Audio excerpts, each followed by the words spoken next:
It's a lot when you have over 70 million views a year and over 21 million likes a year and, things like that. When you start to enjoy success from your venture. I started my business 8 years ago, and I've had some rocky ups and downs. I literally, during the corona pandemic, one of my companies went out of business. And I literally was out of business for December, January, February, March, 4 months. And then I launched again.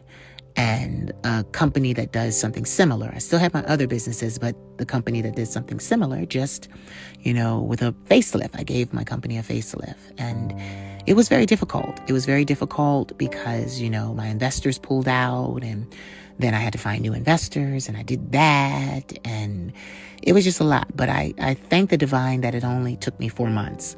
I was able to get back on the horse. Some people never come back. Some people never find investors. Some people can't relaunch their ventures, their companies, their businesses. But I was fortunate to be able to relaunch and keep going. But I have to say something to you guys. I've been recently dealing with, some things personally in my family with my family members. And, I realized something. You have to tell your story. You have to be the one to tell your story. It has to happen from your own mouth. And I'll tell you why. Because every new person that you meet is not acquainted with your story. So they don't know who you are, how you are, and what you've been through that causes you to behave the way that you do. Now, I've had 12 years of therapy, medicine as well, seen a psychiatrist and the doctor every single month. And it's been quite the discovery for me. I got better. I'm not cured. You can't be cured from bipolar type 1. PTSD can be lessened, and acute anxiety disorder can be lessened. But you can't, there's no cure. But people don't know what you've been through. So they don't treat you with empathy and understanding. They don't know until you open up and you start to share the things that you have been through, all that you have been through.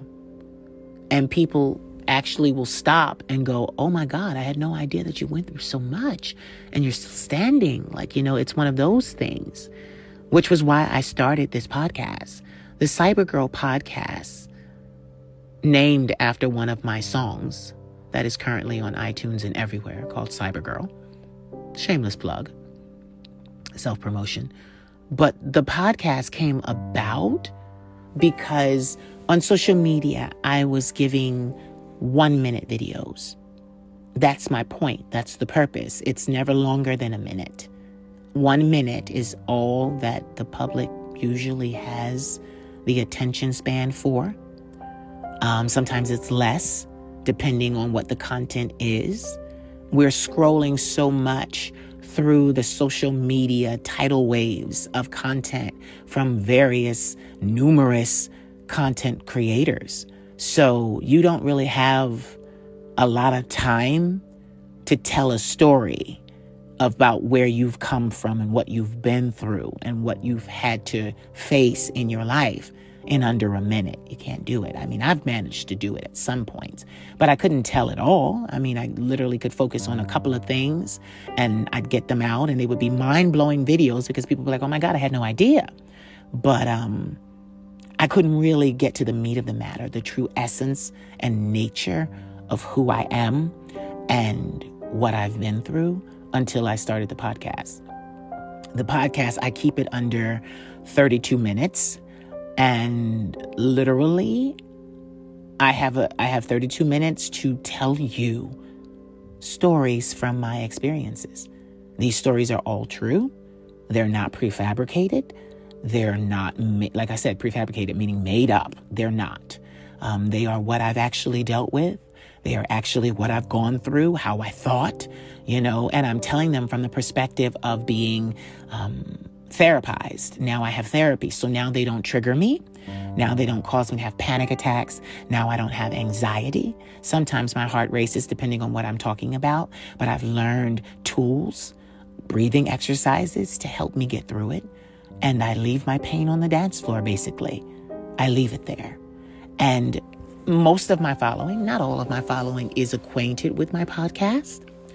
So I have millions of people that still don't know the true essence of who I am and why I behave the way that I behave. But this podcast is growing, and I'm blessed to have it flourishing. And more people that follow me are getting into the nuts and bolts of who I am, what I've been through. You have to tell your story, because if you don't, people have no idea. No idea. I was saying this to one of my nephews. He wanted to bury his past. He's been through a lot as well. He wanted to bury his past. He just wanted to move on with his life. But as I taught him and showed him, he was going to have behaviors that stemmed from his past. And when he behaved in certain ways, people outside of him, not knowing his story, would just write him off or treat him a certain way based on his behavior, not with the full understanding of who he is and what he's been through. That's what sparked this podcast episode, because in my mind I was saying, and I've said to him, this is why you have to tell your story, because if they don't know your story, they're going to judge you on your behavior alone. And they're not going to fully understand why you behave the way that you behave. And it got me to thinking.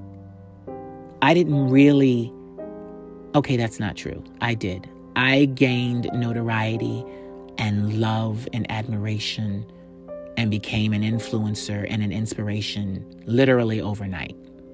Now, no one knows that my overnight success took 20 years. This is the 20th year. And that the Queen of Shade is only 5 years old. So all those other years, 15 years, I wasn't having success. I was having a lot of failure. I was having a lot of sleepless nights. I was having a lot of hospitalizations. I was having a lot of homeless situations for those years. And the public didn't know that. But on this podcast, I've managed to share that so that people now understand, well, he behaves this way because this happened to him. He's processing what happened to him. He's behaving based on what happened to him. Now, I'm not one to reinforce behaviors simply because or solely because of what you've been through. Just because you've been through hard situations, been abused sexually and physically, doesn't mean you go out and shoot up a school. No. That behavior is extreme. Doesn't mean you kill the innocent. Doesn't mean you kill your abuser. Those behaviors are extreme, and I don't condone those. There are healthy ways to expel your behavior, your anger, your frustration, your sadness. There are healthy ways. And that is what I've spent the last 12 years learning, that there are healthy ways to expel the behavior and the emotion, the overload of emotion you are having from a situation that you went through.